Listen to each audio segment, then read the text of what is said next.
Welcome to regular வீட்டு சமையல். எண்ணெயே இல்லாமல் ஒரு சிக்கன் குழம்பு வைக்க முடியுமா அப்படிங்கிற அளவுக்கு ரொம்பவே டேஸ்டியான ஒரு சிக்கன் கிரேவி ரெசிபி தாங்க. ரொம்ப சிம்பிள்.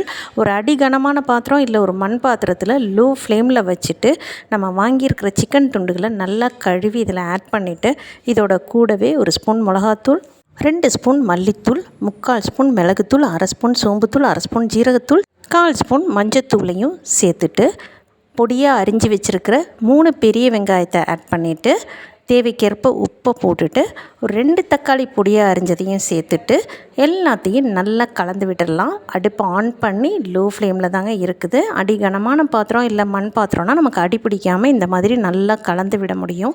இந்த அளவுக்கு எல்லாத்தையும் ஒன்றோட ஒன்று சேர்ந்து மஞ்சத்தூள் மிளகாத்தூள் எல்லாமே சாட்டே ஆகி ஒன்று சேர்ந்ததுக்கு அப்புறமா இதில் நம்ம 1 டம்ளர் தண்ணி, அதாவது கிரேவியாக வேணும் அப்படிங்கிறவங்க 1 டம்ளர் தண்ணி ஆட் பண்ணிக்கலாம்.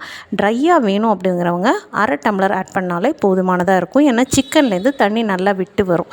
இதோட கூடவே 1 ஸ்பூன் இஞ்சி பூண்டு பேஸ்ட்டை போட்டுட்டு நம்ம மூடி போட்டு வச்சிடலாம். அந்த ஃப்ளேவர் அதுக்குள்ளே இருந்து ஒரு 10 நிமிஷத்தில் இந்த மாதிரி தண்ணி விட்டு கொதித்து செம்ம ஃப்ளேவர்ஃபுல்லாக வந்திருக்கும். நம்மளோட சிக்கனும் கிட்டத்தட்ட 70 to 80% நல்லாவே வெந்திருக்கு. பார்க்கும்போதே தெரியும். இந்த ஸ்டேஜில் நம்ம வந்துட்டு இதில் கொஞ்சமாக தேங்காய் அரைச்சி ஊற்றிக்கலாம்.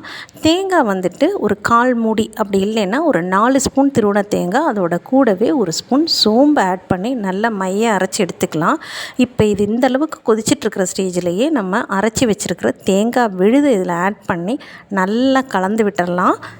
இந்த தேங்காய் அரவையை ஊற்றுனதுக்கு அப்புறமா மினிமம் ஒரு 4லேருந்து 5 நிமிஷம் நல்லா கொதி வந்து வெந்தது அப்படின்னா நமக்கு தேங்காயிலேருந்தே நல்லா எண்ணெய் பிரிஞ்சு வரும். மூடி போட்டு ஒரு 5 நிமிஷம் விட்டுடலாம்.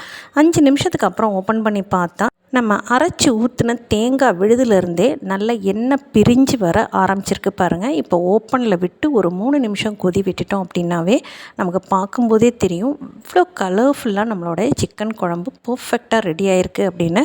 அவ்வளோதாங்க. இந்த சிக்கன் குழம்பு இட்லி, தோசை, சப்பாத்தி, ஈவன் ரைஸ்க்கு கூட ரொம்பவே பர்ஃபெக்டான காம்போவாக இருக்கும். இதை ஃபைனலாக கருவேப்பிலை, கொத்தமல்லி எல்லாம் தூவி இறக்கி வச்சிடலாம்.